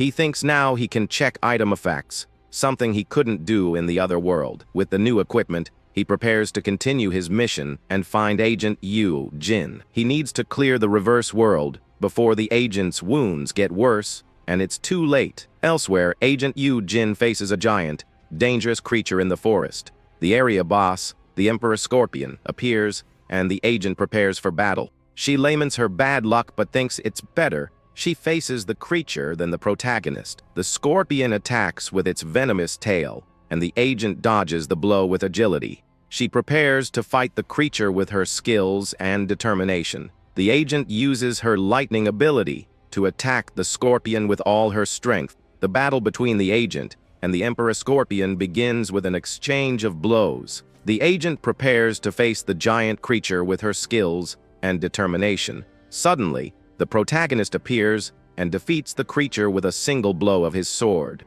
The agent is shocked by the young man's appearance, and viewers comment on the scene. The reverse world begins to close, and the protagonist says they need to leave as fast as possible. He offers to carry her, and the agent is impressed he defeated the hunters alone. The protagonist carries her on his back, and the commentator explains they need to escape before getting trapped. The agent holds onto him, and he prepares to run toward the exit portal. They escape the reverse world in time, and the subjugation mission is completed successfully. The protagonist levels up and is taken to the Dimensional Department headquarters to report. Team leader Kim Chol asks if it's true the agent was wounded by a corporate awakened. The young man confirms, and the team leader gets angry at the corporation's audacity to attack them. The protagonist says he eliminated them, and the team leader is shocked by his direct answer. He remembers how he defeated all of Choi Hyong, Chol's men alone and without help. The team leader asks if there is any evidence, and the boy hands over Choi Hyong, Chol's phone. The team leader says this will facilitate the investigation and asks him to rest and leave the rest to them. The protagonist prepares to leave, but the team leader stops him and warns him. He says there will be an opportunity later, and he needs to be patient until then. The protagonist understands the message and agrees to wait for the opportunity to get revenge. The field mission is concluded, and the protagonist levels up, gaining a skill point. A system screen appears asking him to select his second main skill element. The commentator says the first field mission is finally over, and it was spectacular. The friend decides to check viewer reactions and is surprised by a private donation.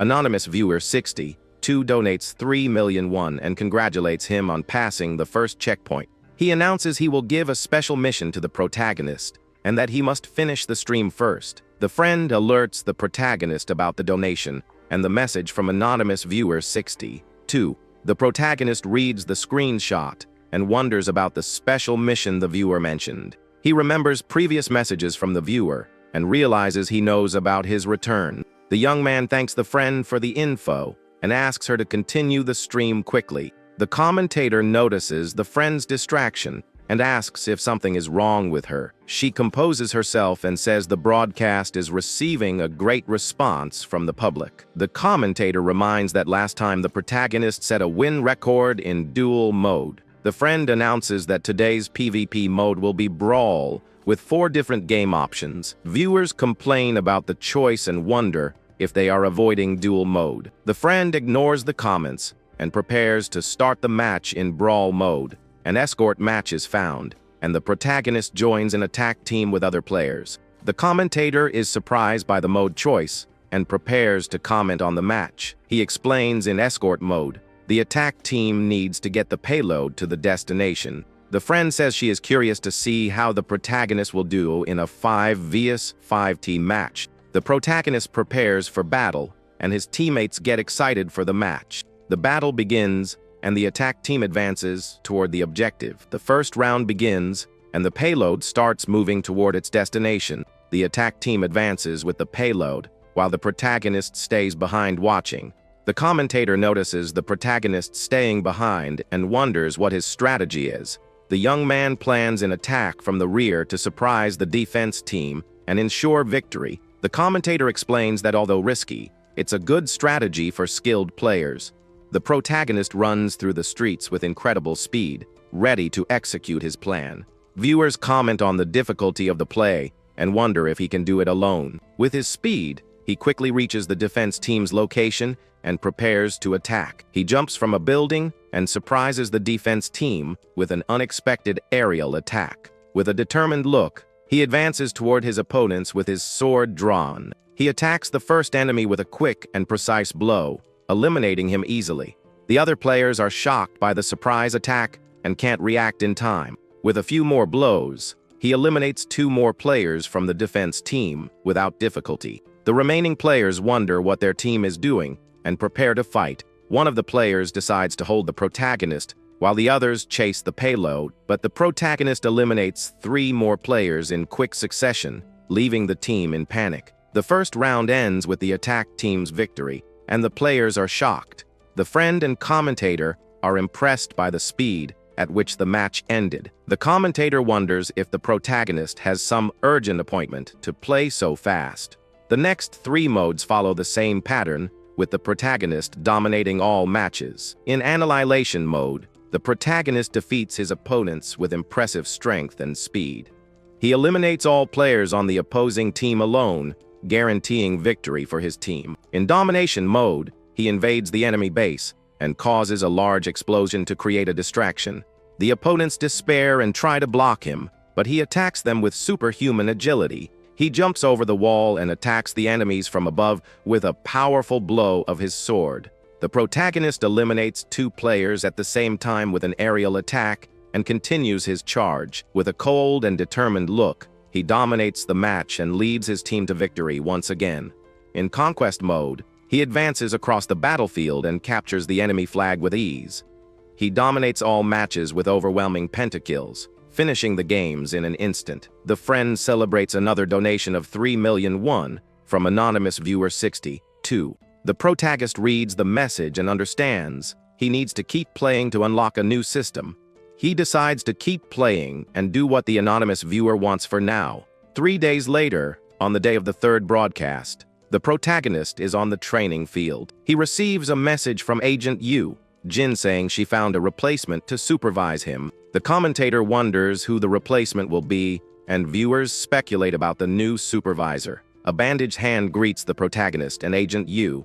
Jin appears with a smile on her face. She asks how he is, and he says he is better but still needs supervision. The agent says his replacement is arriving, and the protagonist prepares to meet them. A woman with an elegant walk approaches, and the protagonist stares at her with curiosity. The woman approaches and prepares to introduce herself as the protagonist's new supervisor. The woman introduces herself as Kim Na, and viewers comment on her appearance and popularity. The protagonist greets her and remembers her as the 2nd most skilled in the department. He remembers facing her in the other world and how dangerous she was as an enemy. Agent Yu. Jin says goodbye and reveals she snuck out to come there and introduce them. Kim Na scolds her, but the agent asks her to take care of the rookie and flees the scene. The protagonist and the new supervisor are left alone on the training field and stare at each other in silence. She asks about his weapons, and he replies he uses both long swords and daggers in combat. The woman gets curious about his answer and skill level and challenges him to a duel. She invites him for a light sparring match to test his skills and see what he is capable of. The commentator and the friend are surprised by the development and wonder what is happening. The commentator says it's common for sword users to train together, but not everyone uses swords. He concludes this development is only possible because the protagonist is the main player. The friend is shocked and gets goosebumps at the idea, and viewers comment on the adaptive AI.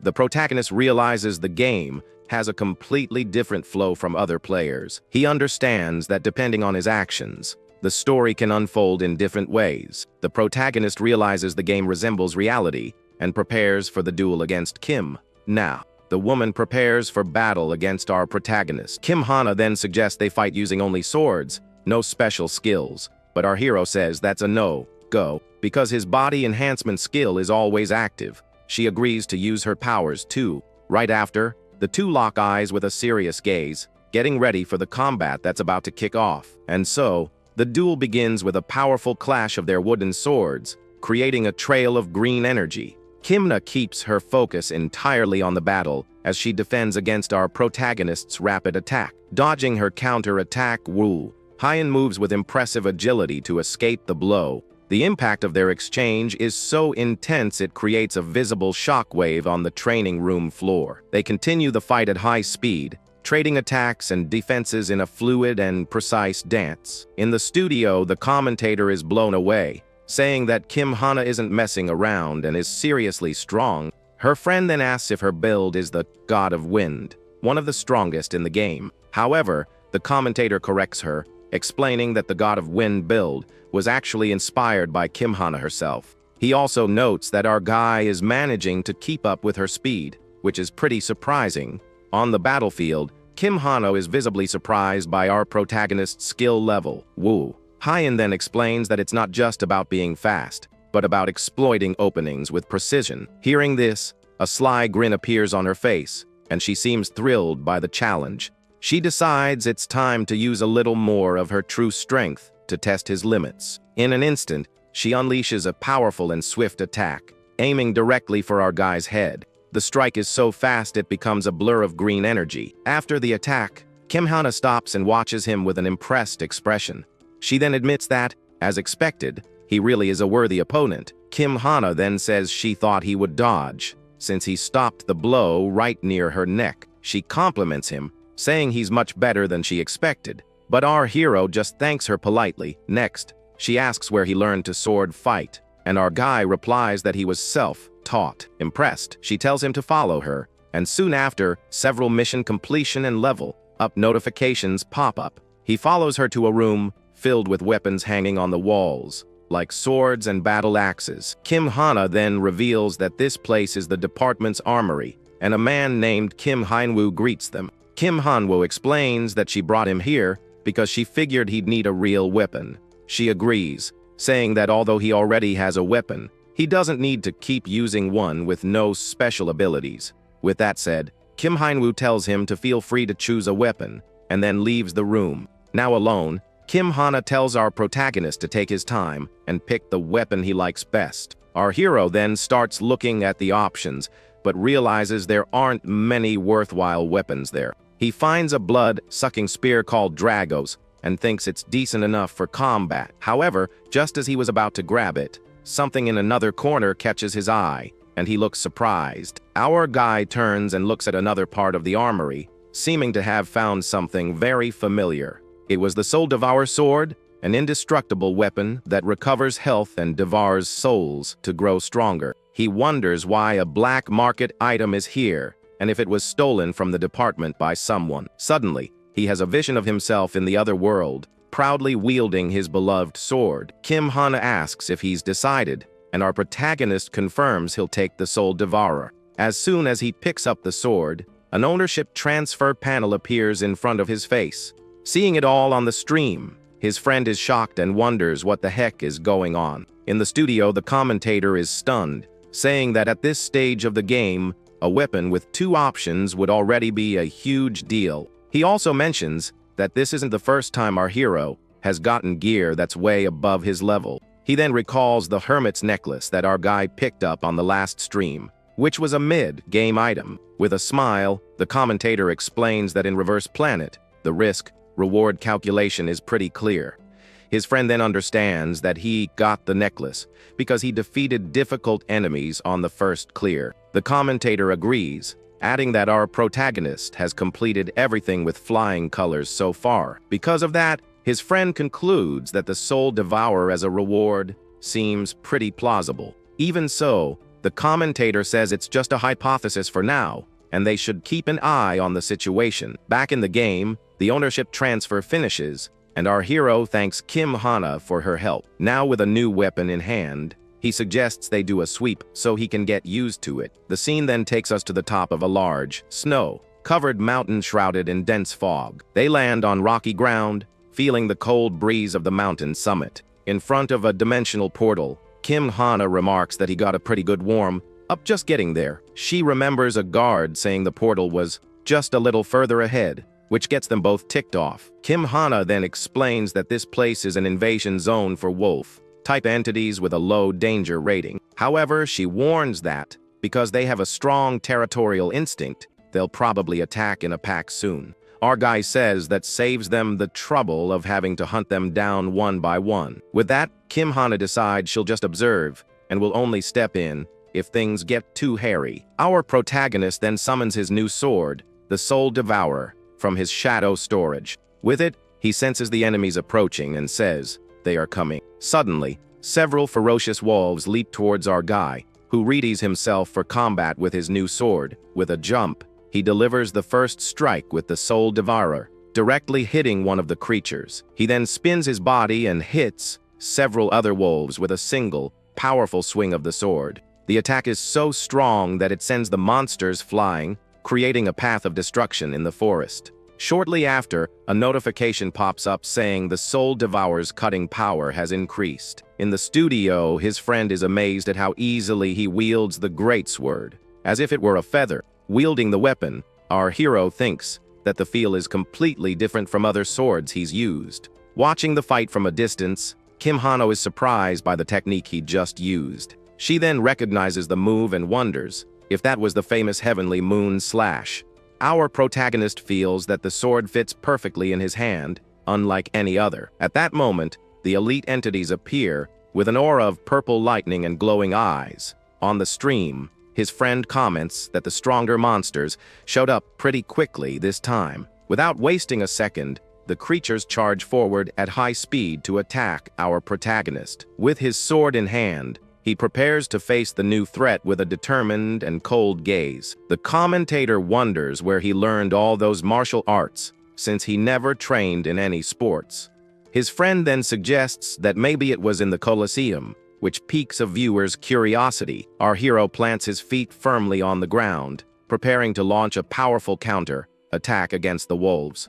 He then leaps into the air and delivers a devastating downward strike on one of the elite creatures. The sword sinks into the monster and begins to glow, absorbing its life force and defeating it. Seeing the scene, Kim Hana is left speechless by his skill. Kim Hana then realizes he isn't just excellent, he's something far beyond that. With his eyes glowing gold, he senses a new presence approaching rapidly. He takes a defensive stance and braces himself for whatever is coming from the dark forest.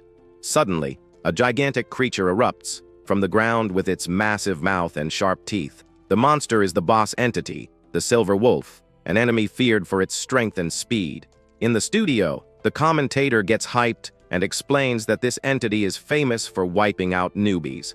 The Silver Wolf then charges full throttle, unleashing a wave of energy that knocks down the surrounding trees. Our protagonist manages to block the attack with his sword but is pushed back by the force of the impact. He quickly recovers and leaps over the monster, which spits a blast of fire in his direction. Dodging the flames in mid-air, he prepares for an aerial counterattack, sword in hand. Our hero then plunges the Soul Devourer into the Silver Wolf's neck with a precise strike. He thinks that the monster is way stronger than the elite entities he faced earlier. However, With a confident smile, he says this is nothing to him and prepares to finish the creature off. With a single powerful slash, he defeats the silver wolf, which falls lifelessly to the forest floor. After the victory, a notification informs him that the sword has devoured the boss entity's soul and its power has increased. Kim Hana praises him, saying he's the department's most promising agent, just as she expected. She confesses she almost stepped in because the boss entity was much stronger than the mission's difficulty suggested. His friend agrees, saying the mission was supposed to be easy peasy, but it felt more like a B-rank quest. The commentator then deduces that the player's past actions must be affecting the difficulty of the missions. He discovers that the inverted world doesn't close even after the boss is defeated. They then walk through the forest, and Kim Hana notices something strange among the trees. As they get closer, they find a large, glowing egg in a nest made of branches. Suddenly, the egg starts to crack, leaving them both shocked and unsure of what to do. Kim Hana warns him to be careful, since they don't know what might come out, and the egg breaks completely. To everyone's surprise, a cute wolf pup with bright blue eyes emerges from the egg, barking happily. They're both confused by the situation, and the little pup starts running excitedly around them. Kim Hana notes that it's a non-hostile entity, which is highly unusual, as the pup rubs against her leg. She suggests they take it to the lab, so the researchers can figure out what it is. Our protagonist agrees and picks up the little pup by the scruff of its neck, its paws dangling in the air. At that moment, the inverted world finally begins to collapse, and they prepare to leave. Back at headquarters, a researcher says he's never seen a case like this before. He explains that their research shows the creature is not an otherworldly life form. The only speculation is that it's an entity summoned by a skill, but neither of them has that power. The researcher then suggests the summon might have come from the inverted world itself. However, he says that according to regulations, they can't protect a creature once imprinting is complete. A notification then pops up, stating that the lightning wolf has been registered as our hero's pet. Right after, an emergency maintenance notice appears on the screen for a server update. Our protagonist stares at the notice, confused by the unexpected situation that just unfolded. On the stream, his friend asks what just happened, since everything was so fast, and without warning. She finds it too much of a coincidence that he got a pet from a system that didn't exist, and then the game immediately went into maintenance. She then theorizes that the game went into maintenance because of the pet our hero just got. The commentator decides to wrap up the stream there, and thanks everyone for watching. With that, the broadcast ends, and an offline screen appears for the viewers. In a conference room, a man turns off the TV after watching our protagonist's stream. The meeting is taking place at the company's US headquarters with the game's development team. One of the members recalls that our hero was the one who discovered the adaptive AI, which even they didn't know existed. Sophia, the lead developer, is irritated and says this was an update that not even her team knew about. One of the employees then comments that the only person capable of something like this is a man named Isaac. Isaac is the game's former lead developer, a known genius who is currently missing. Sophia then realizes he hid himself on purpose and is now pushing rogue updates to the game. She asks about the situation with Dus, and another employee replies that they're trying to wake it up without success. Dus is an artificial intelligence created by Isaac to help him with game development, which has since stopped working. Sophia then orders them to search for other unknown update files to prevent more problems. She also demands that they find Isaac at all costs, as she can't let him do whatever he wants. Additionally, she asks them to put our protagonist on the priority management list and monitor him. With a determined look, she vows she won't let Isaac continue with his mysterious plans. Elsewhere, we see a digital hand interacting with a sea of glowing blue code. The hand glows intensely, seeming to manipulate the game's data with great power and skill. Meanwhile, Anonymous Viewer 62 makes a donation of 5 million won as a reward for the special mission. The scene then takes us to a cafe in front of some buildings. The message says that for the next special mission, he will need a trustworthy companion at the cafe. Our hero reads the message from Anonymous Viewer 62 and wonders what they're planning. He then remembers the special missions he received to unlock the new game system. Thinking about it, He concludes that the companion candidate must be a developer or someone associated with them. His friend suggests the viewer might be an employee of the game company, but our hero doubts it. She then asks about the big news he mentioned in the message he sent her. Excitedly, she reveals they received an offer for him to be a coach in the SSR Cup. The SSR is the biggest domestic PvP tournament in the game and usually recruits famous influencers. Our protagonist doesn't understand why they'd ask him, and she explains that he's the center of attention right now. He thinks about the offer and wonders if being a coach means he'll have to train an apprentice. Hearing the mission message about a companion, he remembers the offer and decides to accept.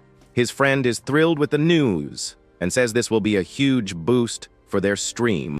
She quickly sends the acceptance email before he can change his mind and eats a piece of cake. A few days later, the new stream begins with his friend and the commentator welcoming the viewers. She makes a big announcement saying that the god of mechanics will be participating in the SSR Cup as a coach. The news spreads like wildfire, and viewers get hyped about his participation in the tournament. The commentator explains that playing well and teaching well are two different things, and he's curious to see how our hero will perform. His friend says that since her level is currently low, she plans to focus on ranking up today. She then reveals that our hero is gold in Duel and Brawl, but is still unranked in Survival.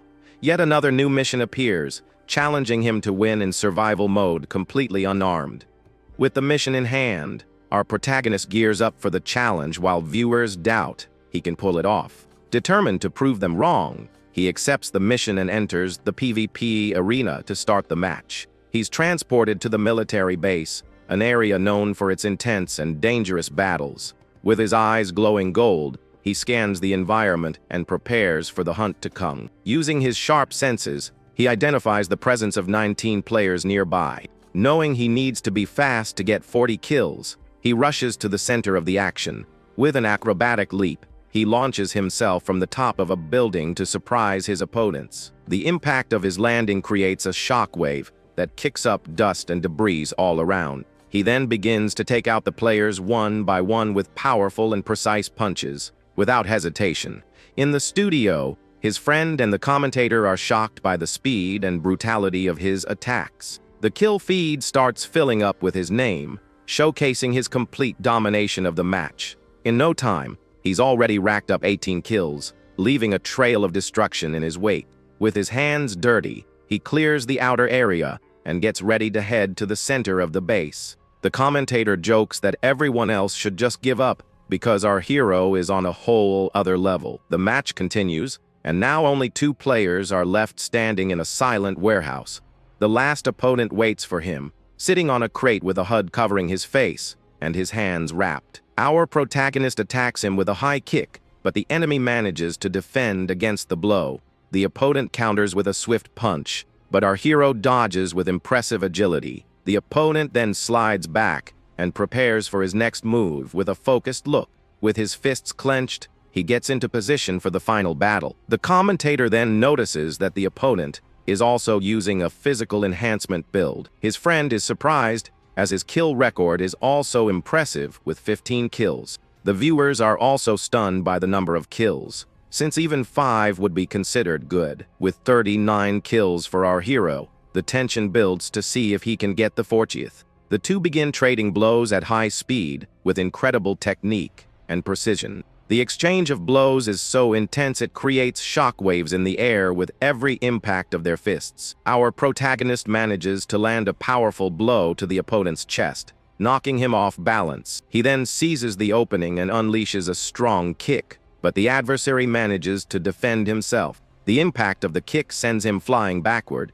but he recovers quickly, ready to continue the fight. Annoyed by his opponent's resilience, he cracks his knuckles and prepares for his next attack. The commentator is amazed by the exchange, saying they both fight like professional martial artists. Viewers start speculating about the identity of the mysterious player facing our hero. Our protagonist thinks the opponent's moves are decent, but not good enough to beat him. He then blocks a kick from the adversary with ease, showing his superiority in the battle. With a swift move, he grabs the enemy's leg and prepares to end the fight. He decides it's time to put an end to this and readies himself for his final, decisive blow. With one powerful attack, he defeats the opponent, who collapses to the ground with no strength left to continue. The mysterious player complains that he's not used to the build he's currently using. Even in defeat, he says it was fun and that next time, they'll fight for real. Before disappearing, he says, "See you next time," leaving our protagonist confused. With the victory, the final results screen appears, showing him in first place with 40 kills. His friend and the commentator celebrate the successful mission and thank the viewer for the 3,000,001 donation. Pumped up by the win, she decides to keep the momentum going and continue ranking up in the game modes. And so, on that day, our hero achieved a total of 98 consecutive wins and reached master rank. On the game's community forums, a thread about the god of mechanics, Disciple Editions, quickly goes viral. Seeing the news, streamer Jung Ariam asks her younger brother if they should sign up. Her brother, Jung Da-woon, replies that he already signed up and that he's actually the older brother. She complains that he should have signed her up too, and he agrees he should have looked out for his twin sister. Meanwhile, in Sophia's office at the company headquarters, she analyzes a report on her computer screen. The report shows our hero's kill record and the mission from viewer DUS, with no external interference detected. Sophia reads the viewer's name and wonders, who could this person be?